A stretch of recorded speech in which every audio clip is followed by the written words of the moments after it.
Hello everybody, it's EzraTime again here. Welcome back to another review, and today we are going to be reviewing Monarch Legacy of the Monster episode 3.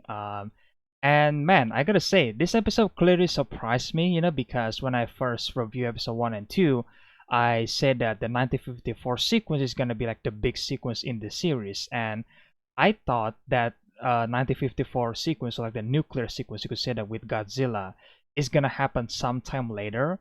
But man, like it immediately happens in this episode, and I'm just like, wow, okay, that was quick. So like, what's next for the series then? Because I thought that was like gonna be the big drawing for this series, because that's how I feel like anyway. Seeing Godzilla's in the 50s, seeing the military react to it, and on one hand, I was like, okay, that's kind of surprising, but I was also kind of disappointed that that just happened, like immediately happened in this episode. Like there is no build up to it, because they just seem that, oh, our characters in the 1950s, like just immediately found Godzilla's footprint, and I was like, oh, okay, that was pretty quickly, and then the military just decided to use a nuclear bomb because the our characters, the scientists specifically, are requesting uranium, and that's why the military decided to bring in a nuclear bomb to basically kill this monster, And to be fair, I think we're gonna get more sequence with Godzilla in the 50s probably, or maybe not. Who knows? Maybe they thought that Godzilla is already dead until he re-emerged in 2014, maybe. Who knows?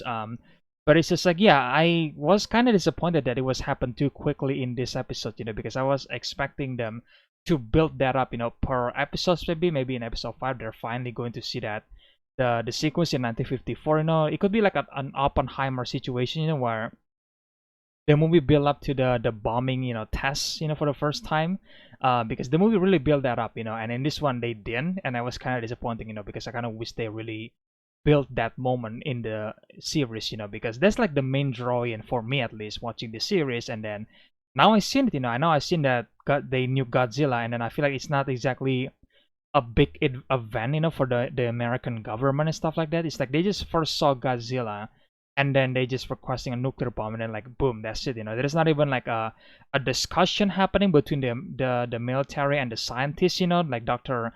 Keiko and Bill Randa, because sure there are some disagreement with these three characters, along with Shaw as well, Wyattrussell's character.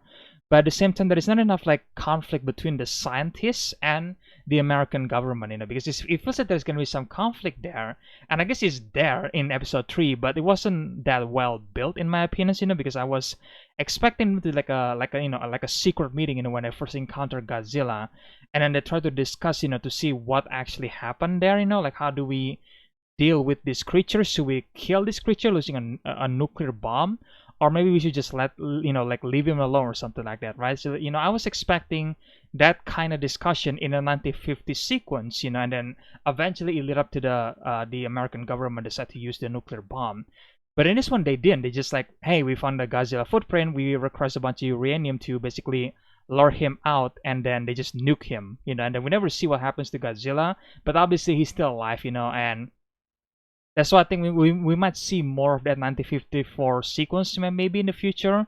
But I guess who knows, man, because I feel like in the Godzilla 2014 opening sequence, it was actually like a really grim and dark idea to like nuke Godzilla in a way, maybe because it was in black and white, right? But I feel like in this one, it's like, yeah, I mean, here's Godzilla, and then here's the nuclear bomb, boom, that's it, So that's why I'm kind of disappointed on that, And speaking of other things, I will say I quite enjoy the Godzilla design in 1954, because here's the thing, he looks way younger, which I really like that, because obviously in it's been like 60 years past in 2014, right? So that's why he looks way bigger there in the movie, and then he looks way bigger in King of the Monster and Godzilla versus Kong, So I really like the design where he's not exactly super buff yet, like you can clearly tell that he's a bit younger in 1954, which I really like that sequence, and again, the VFX is continue to impress me, that is really impressed me that this is like a TV series, yet the VFX was super top notch, especially when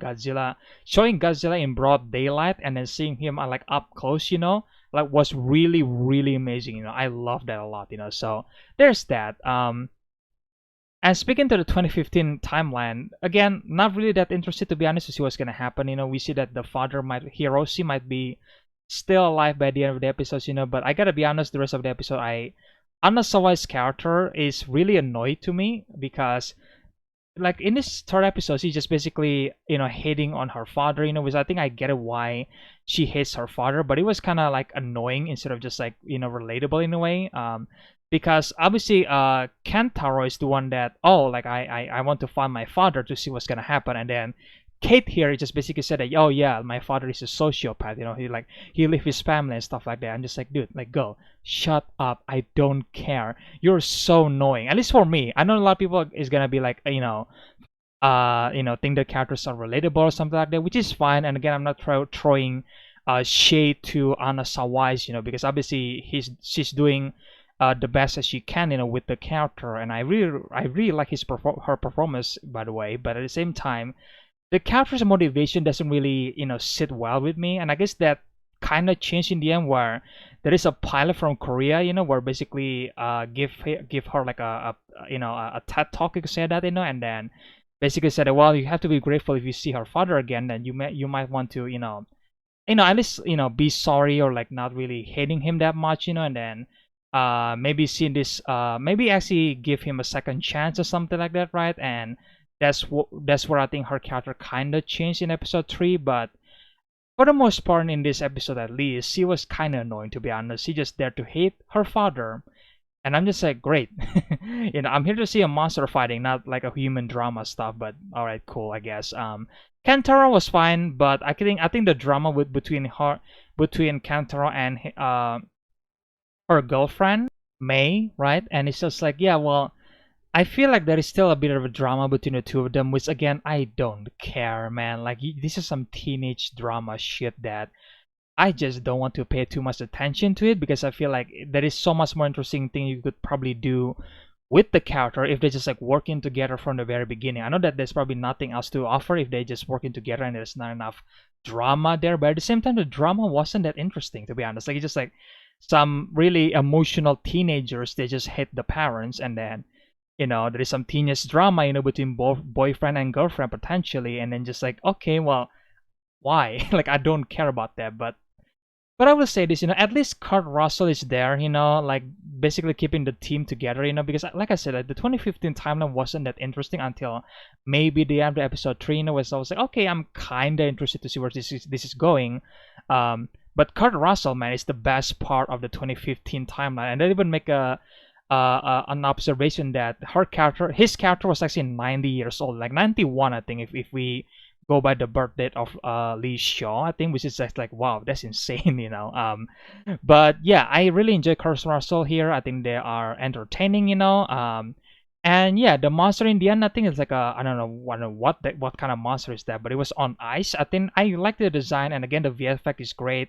And like I said before, we found out that Hiroshi, the Kate and Kentaro's father, survived the crash, and then he is somewhere in Alaska, I'm assuming, and then he's aftering something that doesn't, and he doesn't want to share that with Monarch for some reason, and it seems like, okay, we know Monarch is a good guy, right? They are a good guy to begin with, but at the same time, it seems like the series kind of like presented Monarch to basically lost its way, because like they busy chasing the file and the kid rather than chasing the monster in a way. But the mystery is that what is Hiroshi is hiding from Monarch, because obviously Hiroshi doesn't want Monarch to find whatever he's finding here in Alaska, or at least he headed to Alaska and then he found the destination there. So I'm just like, well, okay, well, what is he trying to find there? So I think that's the mystery there. Is it like another Titan? Is it like another, I don't know, secret stuff related to the Titan, clearly, and it was like, yeah, I mean, that was okay. That was kind of engaging, and hopefully in the future the teenagers could just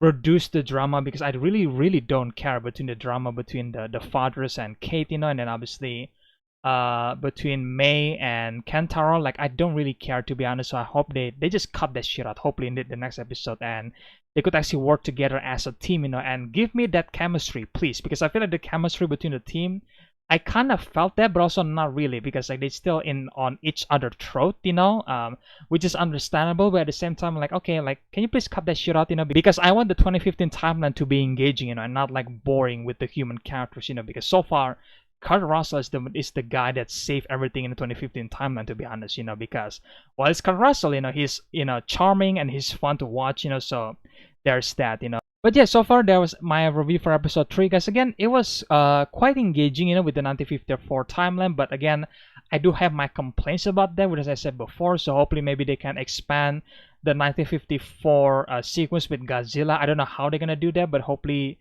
they can expand on that, because I was expecting more build up, where they discover Godzilla for the first time. There is a little bit of a build up in episode 3, but I was expecting more, because I feel like the 1954 bombing is like the big history moment in the monsterverse, where they first discover Godzilla. And I was like, okay, like you should treat that sequence with a lot of build up and a lot of like epic conclusion, and not just like, oh yeah, here's Godzilla, we find him and then we're just gonna nuke him, so that's why it felt like that's what it felt like in episode 3. And that's why I was like, okay, that was fast and it was kind of disappointing for me.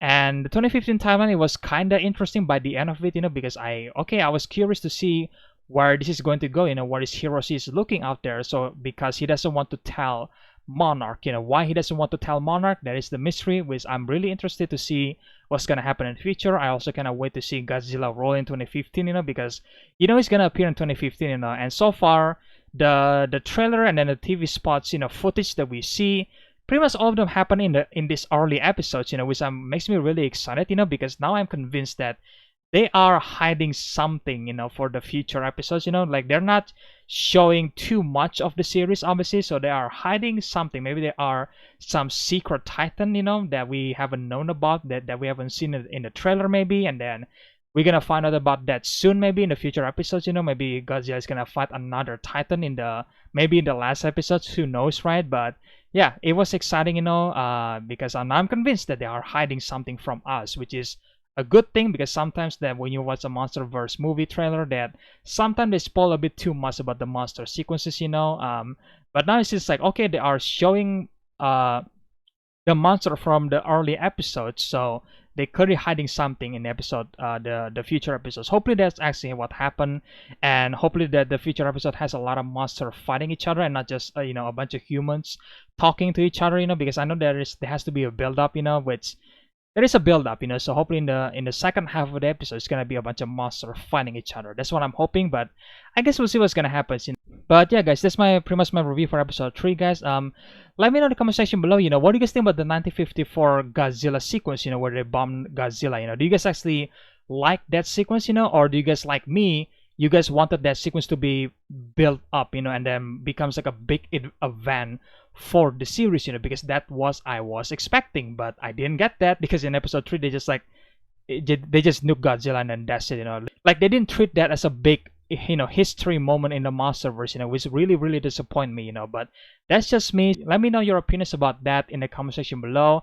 And what do you guys think about the 2015 timeline story? Do you guys actually interested, or do you guys think that the characters are kind of annoying, so let me know about that also in the comment section below, guys. And if you guys enjoyed this review, then make sure guys stomp that subscribe and like button, guys, and stay tuned for more videos in the future.